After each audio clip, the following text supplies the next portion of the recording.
복을 주시기를 원하시는 줄 믿습니다. 반드시 내가 너를 축복하리라. 반드시 내가 너를 들었으리라. 우리 하나님이 말씀하시는 것입니다. 축복은 하나님께로부터 오는 거예요. 그리고 우리를 반드시 들어쓰기를 원하시는 분이 하나님이시라고 말씀하십니다. 천지는 변해도 나의 약속은 영원히 변치 않은, 그렇잖아요. 천지는 변합니다. 근데 하나님의 약속은 영원히 변개치가 않아요. 두려워 말라. 강하고 담대하라. 낙심하며 실망하지 말라. 낙심하며 실망치 말라.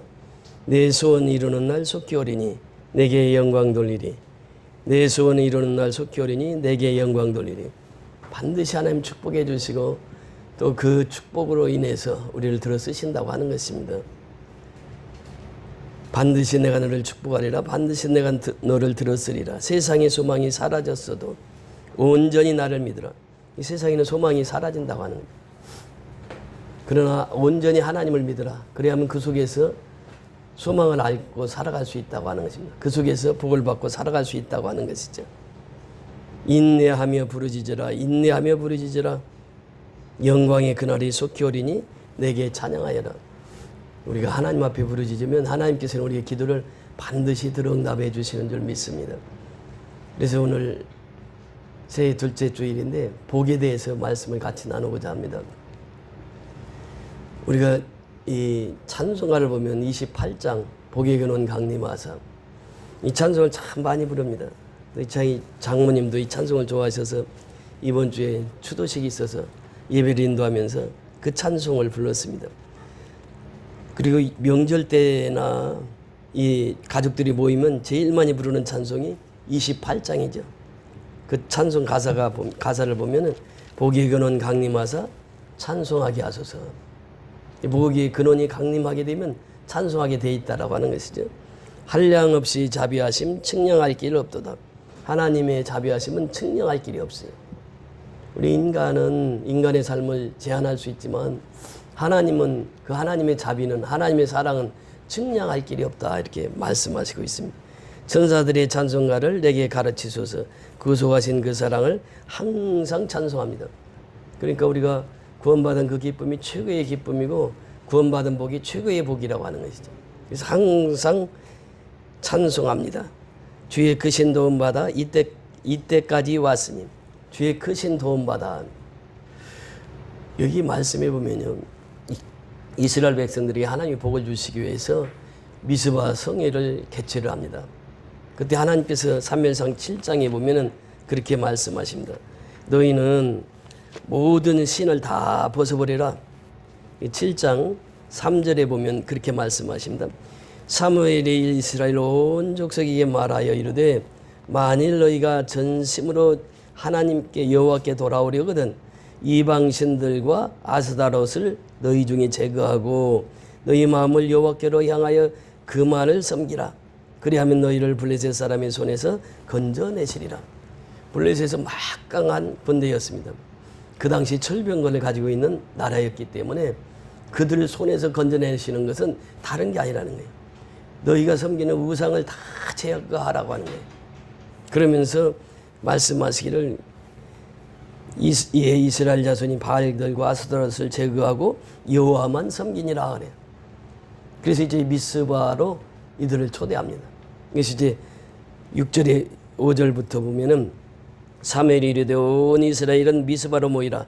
내가 너희를 위하여 여호와께 기도하리라 하매 그들이 미스바에 모여 물을 길어 여호와 앞에 붓고 그날 종일 금식하고 거기서 이르되 우리가 여호와께 범죄하였나이다 하니라.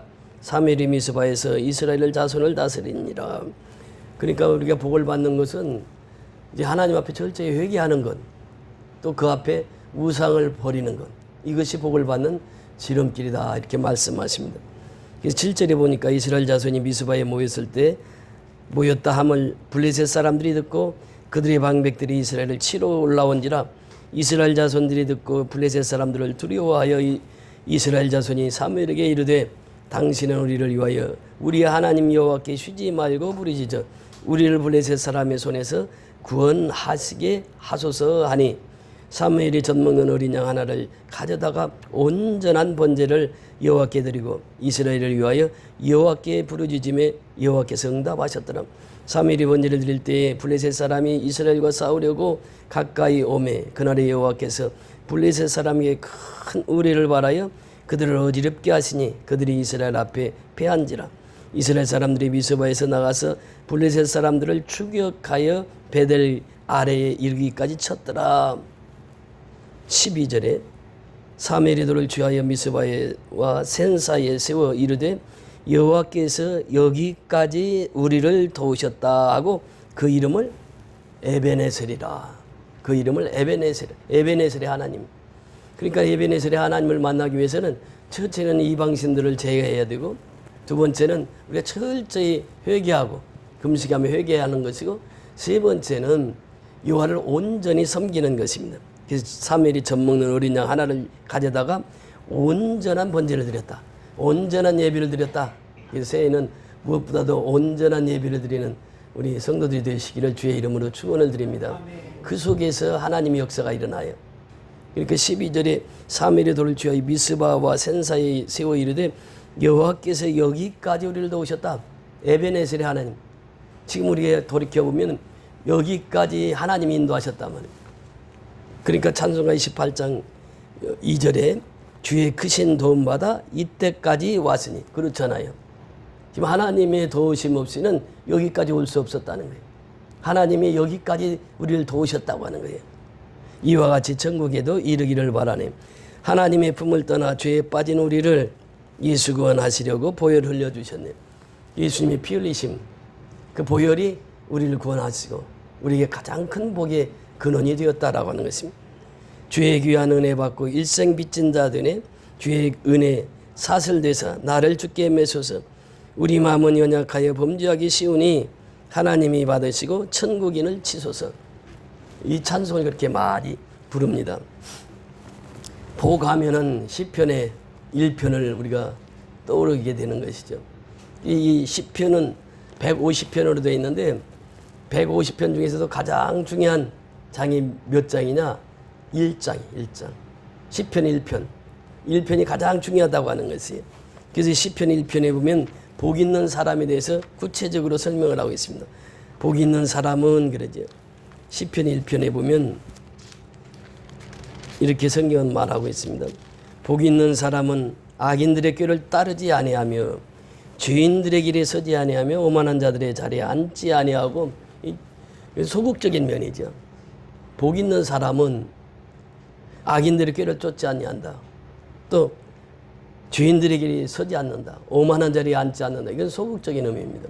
이 적극적인 의미는 바로 2절에 나오죠. 2절에 보면 오직 여호와의 율법을 즐거워하여 그 율법을 주야로 묵상하는 자로다.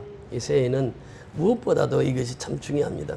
여호와의 율법을 즐거워하여 여호와의 율법을 주야로 묵상하는 자로다. 이게 복 있는 사람이라는 게 이게 적극적인 면입니다.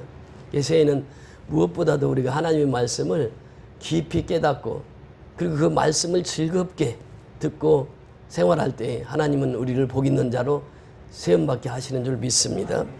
그는 시냇가에 심은 나무가 철을 따라 열매를 맺으며 그 잎사귀가 마르지 아니함 같으니 그가 하는 모든 일이 다 형통하리로다. 복 있는 자예요. 다 형통하게 해주신다는 것입니다. 4절에 보면 악인은 그렇지 아니하며 오직 바람이 나는 겨와 같도다. 그러므로 악인들은 심판을 견디지 못하고 죄인들이 의인들의 모임에 들지 못하리로다. 죄인들이 의인들의 모임에 들지 못하리로다. 그러니까 이 세상은 다 악인들이 지배하는데 그 속에서 하나님께서 딱 핀셋으로 뽑듯이 딱 뽑아서 하나님께서 의인을 삼으셨어요. 그러니까 우리가 그 하나님 앞에 뽑힌 자입니다. 이번에 미국에서 베네수엘라 대통령 체포할 때 보세요. 그냥 딱 부분만 찝어서 체포를 하잖아요. 이와 같이 하나님께서는 우리 한 사람 한 사람을 딱 집어서 선택해서 너는 내 백성이야. 너는 하나님의 사람이야. 이렇게 택해 주셨다는 거예요. 우리를. 그 하나님이 택하심. 그래서 우리가 죄인에서 의인이 되었다라고 하는 것입니다. 악인에서 의인이 되었다라고 하는 것이에요. 그러면서 5절에 보면 6절에 4절 5절에 보면 악인들은 그렇지 아니하며 오직 바람에 나는 겨와 같도다. 그러므로 악인들은 심판을 견디지 못하며 주인들의 의인의 모임에 들지 못하리로다. 무릇 의인들의 길은 여호와께서 인정하시나 악인들의 길은 망하리로다. 이제 시편에 보면 이게 딱 두 가지입니다. 의인의 길이 있고 악인의 길이 있다는 거예요. 그 의인들이 복 있는 사람이고 이들은 하나님이 인정하시는 사람이에요. 그러니까 우리가 새해에는 무엇보다도 하나님 앞에 인정받기를 힘쓰는 저와 여러분이 될 수 있기를 소원합니다. 하나님이 인정을 해 주셔야 돼요. 내 삶을, 나의 모든 것을 하나님이 인정해 주셔야 된다는 거예요. 이것이 의인의 길입니다. 이 악인들은 망하리로다 이렇게 표현하잖아요. 그러니까 의인의 길에 접어든 우리는 항상 복 있는 자로 이 하나님께서 우리에게 귀를 인도하신다고 하는 것입니다. 오늘 본문에 보면 두 사람이 등장합니다. 한 사람은 니고데모요, 한 사람은 아리마대 요셉입니다. 참 이 사람들이 복 있는 사람이었어요. 이들은 바리새인이었습니다. 바리새인들은 그 당시에 성경 박사였습니다. 그리고 이 사람들은 둘 다 산헤드린 공회의원이었습니다. 산헤드린 공회의원이라고 하는 것은 이제 지금으로 말하면 국회의원급 되는데 지금 국회의원보다 훨씬 이 자리가 높습니다. 왜냐하면 국회의원들은 입법만 제정하지만 이 산헤드린 공회의원은 입법, 사법까지 다 주관했거든요. 그러니까 이 둘 다 산헤드린 공회의원이었어요. 그런데 아리마대 요셉 같은 경우는 예수님을 십자가에 못 박읍시다 그랬을 때 반대하고 나선 사람이요. 보통 힘든 게 아니거든요. 70명의 산헤드린 공회의원 중에서 아리마대 요셉이 손을 번쩍 들더니 나 그럴 수 없습니다. 예수 못 죽입니다. 그러면서 예수를 믿던 제자였더라 이렇게 표현합니다. 니고데모 역시 마찬가지죠. 니고데모는 언제 등장합니까? 우리가 잘 아는 요한복음 3장에 등장하죠. 니고데모가 공회의원으로 있을 때에 예수님이 항상 그러고 다니셨어요. 사람은 거듭나야 된다. 그러니까 산헤드린 공회의원인 이 니고데모가 낮에는 가서 예수님을 찾아간다는 게 창피하고 하니까 밤중에 찾아가잖아요. 이 밤중에 사건이 요한복음 3장 16절이거든요. 밤중에 찾아가서 아니 거듭나야 된다고 하는데 도대체 어떻게 해야 거듭납니까? 이 늙은 사람이 이 어머니 뱃속에 다시 들어갔다 나와야 된다는 것입니까? 이런 질문을 해요. 그때 예수님께서 답이 무엇입니까? 물과 성령으로 거듭나지 아니하면 하나님의 나라를 들어갈 수 없느니라. 하나님의 나라를 볼 수도 없느니라 그래요. 물과 성령으로 거듭나야 된다는 거예요. 이게 물은 곧 세례예요. 성령은 성령으로 말미암아 하늘나라에 들어간다. 이 말씀을 하십니다. 그러면서 성령에 대해서 말씀하세요. 성령은 뭐냐? 바람과 같다. 바람 불면은 우리가 가지가 흔들리잖아요. 그러니까 바람이 분다 이렇게 표현을 해요. 그런데 바람이 어디서 와서 어디로 가는지를 몰라. 성령의 임함도 그렇다는. 그러면서 쭉 설명을 하면서 니고데모와의 대화 속에서 예수님이 그 가장 중요한 핵심 포인트를 말씀하시죠. 요한복음 13장 14절, 15절, 16절에 보면 14절에 그런 말씀하세요. 인자도 들려야 하리니 그래요. 인자도. 그러니까 이 민수기 4장 21장 4절부터 9절까지 말씀이. 이 민수기 21장 4절부터 9절까지는 무엇입니까? 이스라엘 백성들이 원망하고 불평하니까 하나님께서 불뱀을 다 숨겨뒀다가 물어버린. 불뱀이 무니까 이스라엘 백성들이 죽을 수밖에 없죠. 근데 그 독이 있어가지고 금방 죽어버렸어. 그러니까 이스라엘 백성들이 모세한테 찾아와서 우리 좀 살려달라고 하나님께 기도해달라고. 그래서 모세가 중보기도 합니다. 그러니까 노뱀을 장대 위에 달아서 높이 쳐들라. 그리고 누구든지 노뱀을 쳐다본 적 어떻게 한다고요? 살리라. 쳐다본 적 살리라. 이게 십자가거든요. 오늘날도 역시 마찬가지예요. 십자가를 쳐다보는 사람은 살아요. 근데 아니 그거 쳐다본다고 살아? 그러면서 텐트 속에서 나오지 않고 쳐다보지 않은 사람은 다 죽어갔단 말이에요. 오늘날도 복음은 간단합니다. 예수 믿으면 구원받아요. 예수 안 믿으면 지옥 가는 거예요. 이게 복음이라는 거예요.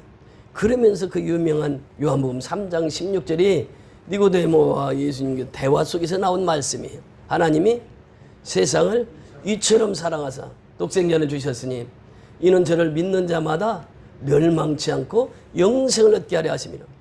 그러니까 그 위대한 말씀이 어디서 나왔습니까? 니고데모와 예수님과 대화 속에서 나온 거예요.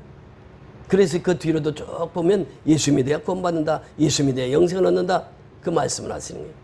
니고데모는요, 그 믿음이 있었던 거죠. 요한복음 7장에 보면 45절부터 52절까지 보면 거기에서도 니고데모가 등장합니다. 산헤드린 공회원들이 예수 체포해오너라 그랬어요. 그러니까 예수를 체포하러 갔어요. 갔는데 이 사람들이 예수는 체포하지 않고 그냥 돌아온 거예요. 그러니까 아니 체포하고 오라고 하니까 그냥 돌아와? 그러면서 막 얘기하니까 니고데모가 그 얘기를 합니다. 아니 법도 제대로 지키지 않으면서 왜 그러냐고. 니고데모가 등장하면서 예수 편을 드는 거죠. 그러면서 이제 오늘 본문에 등장하는 니고데모입니다. 니고데모 보세요. 오늘 본문에 보면은 니고데모가 어떤 분인가를 잘 소개하고 있어요. 자, 오늘 39절에 보면 일찍이 예수께 밤에 찾아왔던 니고데모도 몰약과 침향 섞은 것을 100리트라쯤 가지고 오니라. 이것이 100리트라가 얼마냐 하면 한 75kg 되는데 이것이 가격으로 얼마냐? 로마 군병들, 병사들의 연봉의 10배입니다. 연봉의 10배요. 어마어마한 양으로 예수님이 장례를 집례하는 거예요, 지금. 그러니까 니고데모가 여기서 자기의 믿음을 그대로 다 보여주는 거예요, 지금. 그래서 여기서 보면요, 성서학자들을 통해서 보면은 만약에 이 아리마대 요셉과 니고데모가 등장하지 않았다면 예수님의 장례는 정말 쓸쓸했을 것이다 그래요. 왜? 예수님의 제자들 다 도망갔잖아요. 근데 그들이 거기 있어서 예수님을 장례를 치렀다고 하면은 얼마나 초라했겠어요. 제자들이 뭐 가진 거 없잖아요, 아무것도. 그러면서 로마 군병 쪽에서는 어떻게 얘기하겠습니까? 봐라, 저 제자들이 뭘 장례 치르는 거 봐라. 그러면서 조롱하고 멸시하고 무시하고 그러면서 자기들이 계획했던 대로 저게 거짓이다 쉽게 이렇게 대변할 수 있는데 아리마대 요셉과 니고데모가 등장하는 거예요. 그러면서 이것이 그 당시의 문화를 보면은 왕이 죽으면은 왕의 장례식이 있습니다. 근데 이 지금 니고데모가 드린 이 예물은 왕의 장례식의 버금가는 똑같은, 어떤 신학자들은 그렇게 표현해요.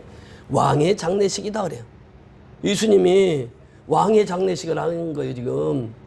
이 두 사람 때문에 왕과 똑같이. 그래서 이 사람들이 이제 그 장례를 하면은 그 묘 안에다 이렇게 넣는다고 합니다, 이게. 그러니까 이 왕과 똑같은 장례식을 예수님이 치르는 거예요. 그러면서 이것을 무엇을 우리에게 의미하느냐 하면 예수님은 십자가에 죽으셨다. 그리고 장례를 치렀다. 봐라, 왕의 장례식을 치르지 않았느냐? 부인하지 못하도록. 그 당시 이단 사상들이 얼마나 예수님을 부인했습니까? 그러면서 그걸 다 이게 거짓이다 이렇게 선전하고 있을 때에 분명하게 예수님이 장례식을 왕의 장례식으로 치르게 하셨단 말이에요. 그러니까 이 니고데모를 통해서 그 장례식에 어마어마한 그 양을 들여서 왕의 장례식으로 만들었다라고 하는 것이죠. 그러니까 이 니고데모를 통해서 우리에게 주시는 교훈이 무엇입니까? 그는 항상 예수를 나타내지는 못했습니다. 그래서 숨겨진 두 제자 이렇게 표현해요. 이 두 사람을. 왜냐하면 그렇잖아요. 공식적으로 인정하기 매우 힘든 상황이에요. 그 당시에 산헤드린 공회원이라고 하는 그 자리가 공식적으로 예수를 믿는다고 하는 것은 매우 어려운 상황이었습니다. 그래서 이 숨겨졌던 두 제자가 예수님의 장례식에 등장하는 거예요. 그러니까 우리가 믿음을 가질 때 중요한 것이 끝까지 예수님을 따르는 거예요. 이 두 제자가 그렇게 했기 때문에 예수님의 장례식이 왕의 장례식이 되었고, 그 장례식으로 통해서 모든 사람들의 예수님이 십자가에 죽으셨다, 부활하셨다, 이것을 장사를 통해서 그것을 확연히 증언하게 되었다라고 하는 것이에요. 그래서 이 두 사람이 등장합니다. 그러면서 이 아리마대 요셉은 어떻습니까? 아리마대 요셉의 믿음을 보면 은밀하게 따르던 제자라 이런 표현을 합니다. 그 아리마다는 은밀하게 예수를 따랐어요. 드러내놓고 하질 않아요. 드러내고 하면 그 당시에 너무 핍박이 심하고 그러니까 은밀하게. 그래서 빌라도에게 예수님이 시신을 요구합니다. 이것이 이제 아리마대 요셉이 한 거예요. 그러니까 그 당시 아리마대 요셉은요, 빌라도 총독에게 매우 신임을 받았던 사람이에요. 착하고 행정력 있고 모든 면에서 아리마대 요셉을 누가 인정했느냐? 빌라도가 인정한 거예요. 그러니까 예수의 시신을 달라. 이게 보통 일이 아닙니다. 이게 시신은 그 당시 십자가형은 그냥 나무에 달려가지고 며칠이 되도록 놔둬가지고 새가 와서 파먹고 독수리가 파먹고 이렇게 하는 것이 상책인데 예수는 지금 로마의 반역자로 십자가에 죽잖아요. 근데 그 시신을 달라고 했다? 그럼 로마 입장에서나 이런 데서는 얼마나 그렇게 생각하겠어요. 그런데 니고데모는 거기 아리마대 요셉은 예수의 시신 주시오. 제가 장례를 모시겠습니다. 라고 했을 때 빌라도가 두말하지 않고 허락을 합니다. 그러니까 이 총독과의 관계가 아주 두터웠던 것이고 그러면서 숨어서 예수님의 제자의 생활을 하다가 이제는 예수님이 십자가에 못 박였단 말이에요. 제자들도 다 도망갔습니다. 예수 따르던 사람들 다 도망갔어요. 그런데 숨은 제자가 딱 나타나요. 이 아리마대 요셉이란 말이에요. 그 시신을 달라고 그래가지고 장례를 치르는 거예요. 그 아리마대 요셉은 신앙을 공개적으로 하지는 못했습니다. 그러나 은밀하게 뒤에서 그렇게 예수님을 따랐던 제자예요. 그러면서 이 아리마대 요셉이 그 예수님의 시신을 인계받고 나서 인계받으니까 니고데모가 그렇게 향품을 가지고 오고 그래서 장례를 왕의 장례식으로 잘 치르게 되었다고 하는 것입니다. 이 두 사람을 통해서 우리에게 교훈해 주시는 바가 무엇입니까? 우리는 예수를 믿으면서 끝까지 예수님을 따르는 자가 되어야 된다는 거예요. 그리고 이 믿음이라고 하는 것이 뭐냐? 복의 시초입니다. 믿음이 곧 복이거든요. 그러니까 새해 우리가 신앙생활하면서 가장 중요한 것이 믿음이에요. 믿음 생활을 어떻게 할 것인가? 내 믿음이 하나님 앞에 인정받는 믿음인가? 이걸 시편 기자를 통해서 말씀하시잖아요. 그리고 지금까지 지내온 것 주의 크신 은혜라. 하나님의 은혜로 우리가 이 살아오면서 찬송은 잘 부르지만 지금까지 내가 살아오면서 정말 하나님 앞에 다 맡겼는가? 미스바성에서 가장 큰 역할은 무엇입니까? 그들은 우상을 다 제거했어요. 제거하라고 하니까 그대로 제거해. 그리고 어떻게 합니까? 그들이 나와서 또 하나님 앞에 젖먹이 그것을 다 번제물로 드리는 거예요. 철저히 회개하는 거예요. 그러니까 복은 거기서부터 출발이 된다는 거예요. 내가 섬기고 있는 우상이 있어요. 미얀마에 가면 지금도 성도들 가정에 신방을 가면은 부처상을 다 붙여놨습니다, 이거. 그래서 이거 빨리 떼라고. 그러니까 그 사람들 그걸 떼면은 그게 그 가족과의 이별, 이게 소통이 안 되니까 어느 정도까지는 둡니다. 그리고 자기들이 스스로 떼게 만드는 거예요. 그러니까 그 우상을 섬기던 사람은 계속 그 우상에. 그런데 하나님 앞에 복 받기 위해서는 그 우상을 다 제거해야 된다는 거예요. 제거해야 돼. 그리고 멀리 해야 된단 말이죠. 그리고 나서 철저히 금식하잖아요. 금식하면서 하나님 앞에 부르짖어요. 이것이 미스바성의 특징이거든요. 그리고 온전한 번제를 드렸을 때 하나님께서 그 블레셋의 막강한 군사력, 그 군사력을 하나님께서 우박으로 다 때려가지고 다 멸절시키잖아요. 그래서 대승리를 거두게 하고, 그리고 에베네셀의 하나님, 여기까지 하나님이 우리를 도우셨습니다. 올 한 해도 에베네셀의 하나님과 동행하면서 하나님 여기까지 나를 도우셨으니 또 올 한 해 새해에도 하나님께서 도우셔서 승리하는 삶을 살게 하옵소서. 그 아리마대 요셉처럼 또 니고데모처럼 그렇게 그 믿음 가지고 승리하게 하옵소서. 그리고 한 해를 시작하는 저와 여러분이 다 될 수 있기를 주의 이름으로 축원을 드립니다. 할렐루야. 고맙고 감사하신 아버지, 은혜를 감사를 드립니다. 귀하고 복된 시간 우리에게 허락해 주시고 하나님 앞에 신령과 진정으로 예비드리게 하시니 감사를 드립니다. 올 한 해는 무엇보다도 우상이 다 제거하고 이제는 우리가 금식하며 회개하며 하나님 앞에 나가기를 원합니다.